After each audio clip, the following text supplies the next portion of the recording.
روزوں کا مہینہ رمضان کا مہینہ ہے، جس میں قرآن اول نازل ہوا، جو لوگوں کا رہنما ہے اور جس میں ہدایت کی کھلی نشانیاں ہیں اور جو حق و باطل کو الگ الگ کرنے والا ہے۔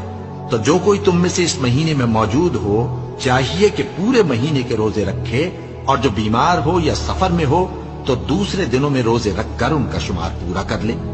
اللہ تمہارے حق میں آسانی چاہتا ہے اور سختی نہیں چاہتا،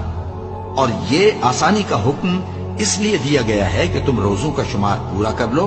اور اس احسان کے بدلے کہ اللہ نے تم کو ہدایت بخشی ہے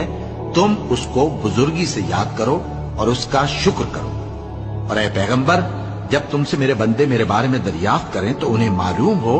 کہ میں تو تمہارے پاس ہی ہوں۔ جب کوئی پکارنے والا مجھے پکارتا ہے تو میں اس کی دعا قبول کرتا ہوں، تو ان کو چاہیے کہ میرے حکموں کو مانیں اور مجھ پر ایمان رکھیں تاکہ نیک رستہ پائیں۔